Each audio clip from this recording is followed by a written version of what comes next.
Gold. Where was this at that you found this at? Because Storage. no. Welcome to the Denman Homestead. I am Buddy. Not again. Okay, here we go. Welcome to the Denman Homestead. I am Buddy. This is Stephanie. And today we are making mead. Mead. Scold. Yes. All right. You good? Yes. Okay. Let's make mead. Let's make mead. I'm dressed as a Viking, in case you didn't know. Yes. So, fun fact, no one really truly knows where mead originated, Yeah. but many think it came from the Vikings. Yeah. That's how it goes. That's the story of it, right? That's what the Vikings had, was mead. Yeah. Honey mead. They did have it. We do know it. We just don't know what came first. And they drank from horns. Okay. So to make mead, it's the very basic recipe. Today we're going to do a 1 gallon batch. Mead is also known as honey wine. So it's an alcoholic beverage that is fermented honey. And we're going to start that process today. So what you're going to need is, we're doing a small batch. This is a 1 gallon, it's not a carboy. What did you call it? Big mouth bubbler. Big mouth bubbler. Because it has a big opening instead of the small carboy opening. Right. But you can use those little cider jugs or even those wine jugs that come in, you can just drink the wine out and use those jugs. But we're going to use this one that I have. And some honey, some yeast, and that's really all you need as far as a base recipe. Honey doesn't have a whole lot of extra nutrients that the yeast needs to survive and grow properly. So we are going to add in some raisins. Raisins is a great nutrient replacer if you don't have fruit in your wine or something else that the yeast can feed off of other than just the honey, because the sugar alone is great, but the yeast also needs to be fed, and that comes through nutrients, which we're going to use raisins in this one. Yeah, and you don't taste the raisins, but they also add complexity. They do. So you get a little bit of that mouth feel. It isn't just like a liquid that you're drinking. It's got a little complexity to it. I don't care for raisins at all. I don't like them in cookies. Neither do I. I don't like them in cakes. I don't like them in breads. I don't like them in bagels. I don't like them. Sam, I am. Here's the deal. I don't like them on a house with a mouse. I don't like them in a box with a fox. But they are great whenever you're making mead. Okay? So, these are our basic, this is what we're going to go with here. So what I'm going to do right now is I'm going to add a little bit of water to the bottom of my bubbler here. Now, this is going to be a little warmer than room temperature water. And the reason being is we don't want it super cold, but we also want it to help mix in our honey. This is our honey from our bees. I believe it was our fall honey. It's dark. I weighed this out. It's almost 3 pounds. So when you're making mead, you want it anywhere between 1 to 3 pounds of honey. 1 pound is going to be on the drier side. The additional pounds is going to be on the sweeter side. So this is almost 3, I think it was like 2 pounds, 15 ounces or something. Yeah, and there is a thing called back sweetening. If you go through this process and you want to pop it open a little bit early just to get a little taste, if it's not as sweet as you want it, you can actually add more honey later if you wanted to back sweeten it. But for your first batch of mead, you don't really need to worry about that because we're just going to do it as simple as you can do it. Right. And something super important that we need to mention is that everything here has been sanitized. Everything has been sanitized and soaking in Star San, which They know the rule. They know the rule when it comes to brewing. Sanitize, sanitize, sanitize. Well, maybe they missed one of your videos. We don't skimp on the sanitizing. We don't. But you're definitely going to want to sanitize everything that you're using, touching, even up to the scissors that we use to cut open the yeast packet. We sanitize them. Sanitize the spoon. So just FYI, we are sanitizing everything. Okay, so I'm just going to mix this around a little bit to start incorporating the honey with the water. And we're going to be shaking this up too, like shaking, shaking, shaking. I'm just getting the honey off the bottom before we put the lid on to shake. It's like that famous Viking poem, shake, shake, shake, shake your mead.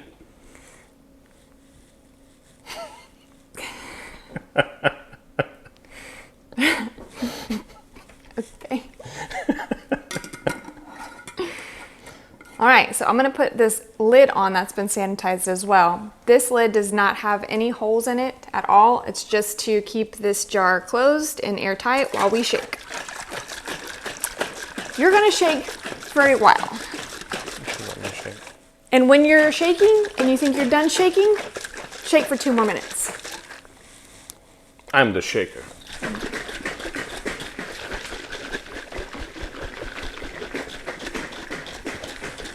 While he's shaking, let me tell you about the yeast.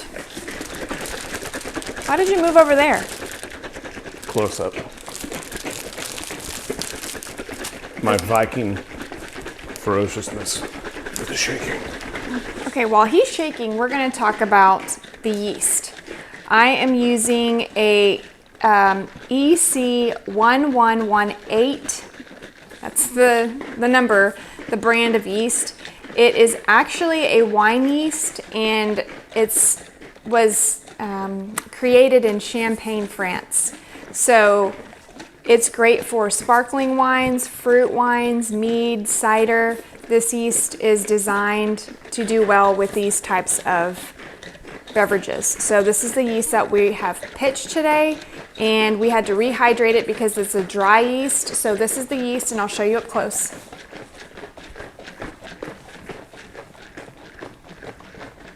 So you can see that. That's the yeast, and then it has the rehydration instructions on the back of it, so it's really easy to follow. You just have to rehydrate this yeast in 2 cups, rehydrate this yeast in 2 ounces of warm water. So you don't want it too warm because anything I think over 110 degrees will kill your yeast. So this was a lukewarm water, like skin temperature type water, and we've had this sitting in that for about 20 minutes now. Hopefully my shaking wasn't too loud over your talking. No, I think it'll be fine.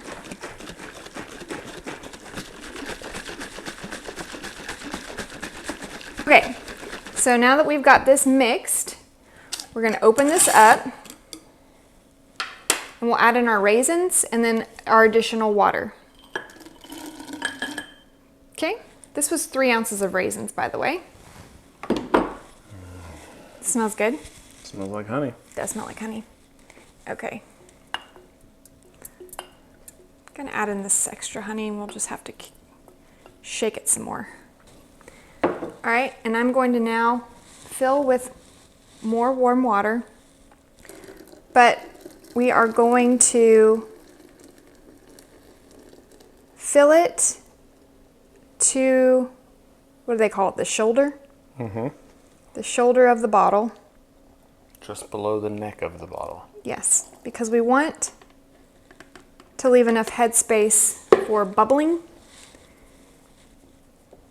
because it will bubble up. We don't want it to spill over. All right, now that we've added our water and our raisins, let's shake it some more. This shaking process also incorporates air. So as you notice that the liquid has turned like a caramel color, it will eventually settle down to a clear fluid once the fermentation starts and stops. but right now it's going to be like a milky color, a milky caramel color because of all the air, and that's really good. We want that air incorporation into the mixture for the yeast to work, and yeah, it's important. And this is going to be stage 1. This we will keep in this bubbler for about a week, and then we will siphon off the must. So unfermented wine, just the plain base, is called a must. Similarly, a non-fermented beer is called a wort. So in this case, we've got a must, and we will wait for it for about a week to ferment, and then we will put it in its secondary conditioner. You can talk about that. So in the secondary conditioner, just like with anything else, you're just looking for that clarity. You want it to, you're giving it more time to age and just get clear. You're taking it off the yeast as well, because the yeast will settle to the bottom. We're going to take it off the raisins. We will just have it conditioning for about 4 to 6 weeks, where then we can bottle it after we've conditioned it. Yep. Does it look well incorporated? Okay. So now we're going to add in our yeast. I close it too tight. Jeez. Sorry. Okay. All right. So now we're going to add the yeast in.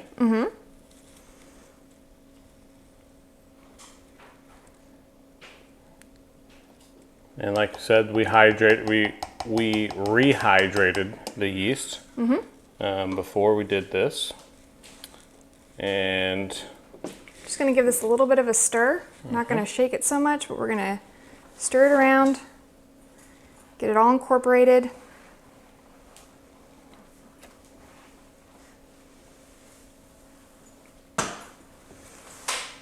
And now would be a good time to take a sample. a reading. Okay. All right, so I'm going to take this sanitized dropper and to get a little bit of our pre-fermented mead. I'm going to shoot it onto the glass. All right, now you're going to close that little lid and you're going to look towards the light and tell me what number you see it at. Yeah, it's a little bit above 30. Okay, so I'd say it's like 32. 32. That's sweet. So if you punch your number from your bricks into a bricks conversion calculator, you can see the potential alcohol that we can reach with this mead, which with a 32 original gravity reading, we can get to 20.9% ABV if we ever want to get it that high, which I don't think we're going to. No. So this is just something that we'll monitor during the fermentation process. We'll be checking the alcohol by volume, the ABV. But yeah, as sweet as it is right now, the potential that this yeast has is to turn this into a 21% drink. Yikes. Yeah. Yeah. Pretty high. So what we're gonna do is we're going to put our lid on that we've had in the sanitizer fluid, and it has sanitizer fluid in it. This is an airlock. let me show the lid too. This lid is specifically designed for this airlock. So it's got a rubber seal right here, and it will allow the airlock to slip down into the lid. Yep, so we're gonna get this on tight. And then we're just gonna shove this down in there, just like that. And now, because this is an airlock, it will allow air to come out, but not back in. Right. Because it can rise up through this sanitizer solution inside the airlock, but nothing can get into our mead that could contaminate it. And this is the end of step 1. Yep, this is step 1, and the airlock does have the sanitizer fluid in it. It doesn't just have regular water. So we're gonna make a note too. We wanna make a note of what our gravity was. That way we can, keep track of it.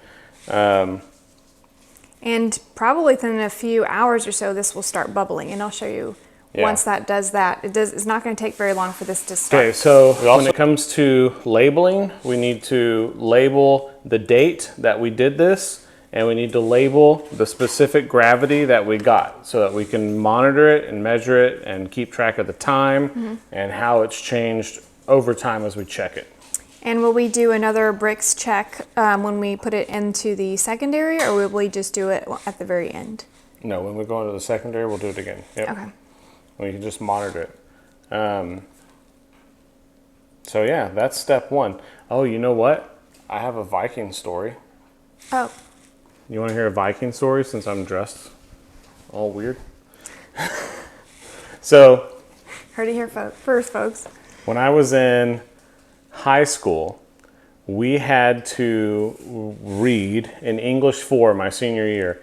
We had to read a bunch of different books that were required, and one of them was the story of Beowulf. You remember, Beowulf, like the story of Beowulf.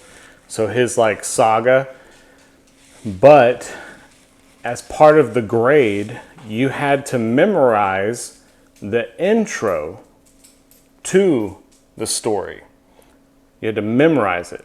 But then it got more difficult than that. You had to memorize it in the language that it was first written down in, which the story of Beowulf was first written down in Old English.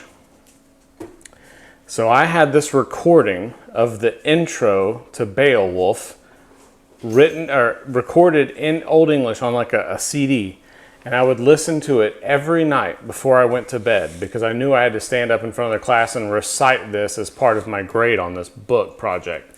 And I would listen to it over and over and over and over. And now here I am as an adult many, many years later, and I can say, Huatwe Gardinian Yargadum, Theod Kaninga, Thrimya Thrunan, Hutha Etalingus Elefrimedun, of Shield Shavnin Shrabnan. I'm not going to go on, but I still remember it to this day. Wow.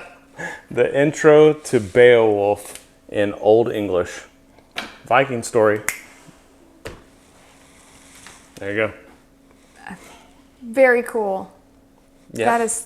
That's great information to have in some pop culture references. Up here in the old brain. Yeah. So back to the mead. Where should we keep this and store this for the next week? Room temperature, dark. Okay. So pantry with the light off or closet. Okay. We can do that. Mm-hmm. So we'll put this on our pantry floor, and it's not gonna be a huge deal if the light comes on or whatever. You just don't want it in direct sunlight. Direct sunlight hurts the yeast. Yeah. So if you've got a bathroom that you don't use, a bathtub or something, or a closet, just know that it is not unheard of for these to explode. Especially if you don't have the proper seal going on. So yeah, that's why the airlock is important, because you're letting those gases out. If you're trapping those gases in here, yeah, sometimes be a mead bomb. Exactly. If you've got fruit in here or something and it ferments and it starts to rise and it clogs your airlock, it can start building gases and make a huge sticky glass mess everywhere. So just know that it's important that you have the proper air locking system going on so that you don't have a ticking time bomb. So anyway, we're going to put this in a safe space out of the way of children and pets, and we will check it in a little bit for fermentation, and then we will continue this on our next step when we put it in the secondary 2 condition. Yep. All right, I have just a stretch of duct tape, and I'm going to write, what is today's date? I'm going to write today's date. I'm going to write trad because this is a traditional mead.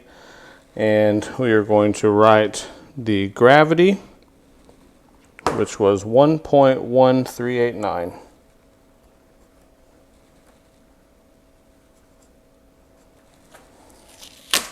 And this is OG, original gravity. And we will just slap that on the bottle, just like that. Okay. All right. All right, I lost the shoulder of my pelt, the bear pelt. Uh-oh. Okay. Don't freeze to death. That's all right. All right. All right, well, thanks for joining us, and we will check back in on this one whenever we have updates for it. Yep. But yeah, thanks. All right. See you next one. Have a good one. This is the second day, probably 24 hours. And it's definitely bubbling. It's a great sign. This is our honey mead. And it's looking good.